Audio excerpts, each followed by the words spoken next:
Welcome back, kapamilya. May mga maglalaban dito. May mag-head-to-head maya-maya. Pero itong gusto ko pag-usapan.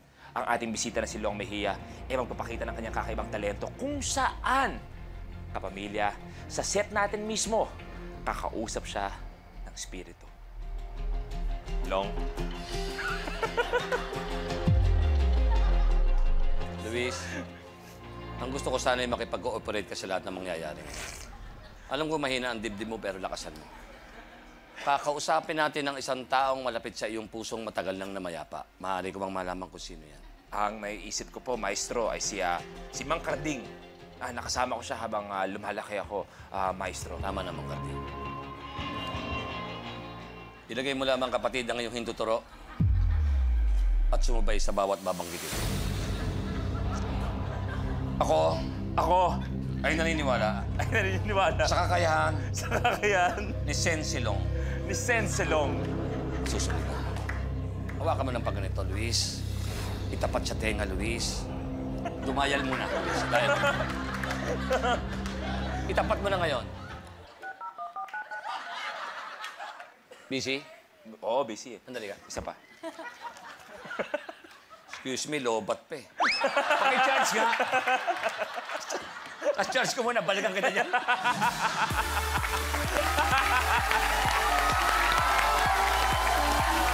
Mga kapamilya pala, Sensei Long, everyone! Sensei Long! Alam niyo, mamaya itutuloy namin ang usapan namin ni Sensei Long. Pero eto na muna tayo ang maglalaban sa best of 3 games. We have Mikey Agustin and Ate Gay!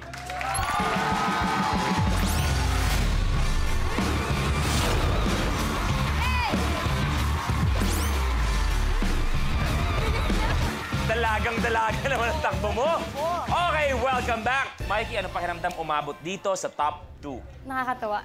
Kanina kasi nakakaba. Muntik na kauna pa lang, di ba? Oo, nakamuntik-muntik ka na. Si Ate Gay kasi naranasan mo na to. So, ibig sabihin, tingin mo may konting lamang ka. Dahil ikaw, nangyari na sa'yo to. Tama. At sanay na akong maging maiwan sa ganitong larangan. Kaya, maganda ka, Iha. Maghanda ka, Iha. Okay. Tindi. Matindi tong tapatan na to. Tama, mangga sa mangga. Yes! Ako, kasama ako dito. 3 mangga. Tatlo. Lapit. Usapang mangga, kapamilya. Okay, good luck. Simulan na natin. Blooper. Happy Fiesta! Habang suot ang party hat, kailangan paputukin ng player ang mga nakasabit na lobo sa sampayan sa pamamagitan ng pagtalon. Unang puputukin nyo ang pinakamalayo, papunta dito sa pinakamalapit sa atin, tapos papunta doon. Basically, pasara ang kailangan mangyari. 10 balon ang kailangan mapaputok para sa first point natin. Ano yung kapamilya, especially mga bata, sulitin nyo to. Parang supermoon to. Nangyari ka makailan, di ba supermoon? Eto mga gantong baba, yan. Picturean nyo yan, isave nyo. Dahil etong halimbawa, tinatanong sa school to. Hilaw na mangga, hinog na mangga. Siyempre, may dried mango tayong kasama. So, para pag ginamit sa school yan. Okay? Kaya gamitin yung mga picture na yan. Happy Fiesta tayo. Ang pogi-pogi mo. Thank you very much. Tuloy na tayo. This is Happy Fiesta. Good luck sa inyo. Pinakamalayo muna. In 3, Go, okay. Go!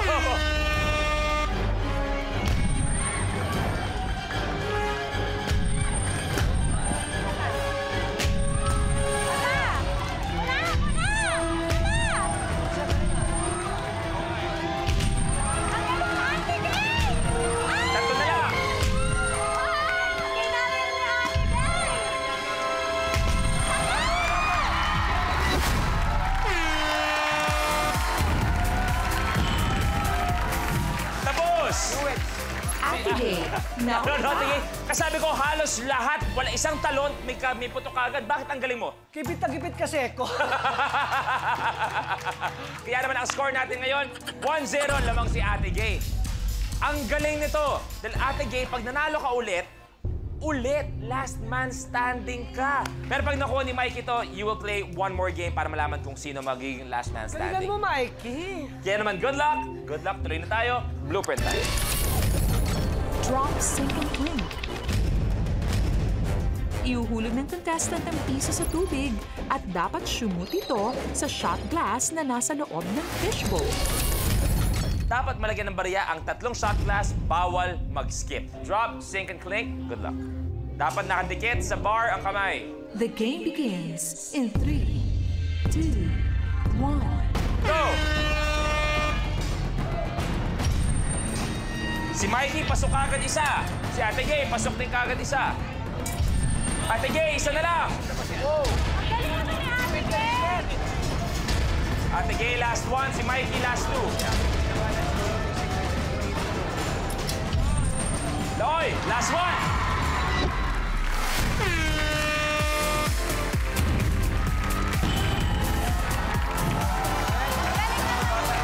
Ate Gay, nauna ka. Pinatunayan niya na nawala siya nung ultimate last man standing pero siya pa rin ang karapat dapat umulit. Ate Gay, last man standing! Thank you, Mikey. Uwi ka muna with 20,000 pesos. Okay po. Okay, you may take a seat. Salamat.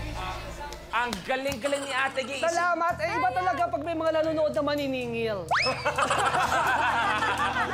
Okay, kaya naman sa'yo ang 20,000 kanina. Dagdag 50,000 pesos para kay Ate Gay. So, eto na, ultimate challenge na tayo, Ate Gay. Ibigay nyo na. Ha? Nasa sa'yo yan. Tuloy na tayo. 1 million pesos to. Stick the landing. Sa challenge na ito, itatapon ng contestant ang partially full na bote ng tubig sa ere at susubukang palandingin ito ng patayo sa isang podium. Kapag nagawa mo ito in 1 minute, ay mag-uwi ka ng 1 milyong piso.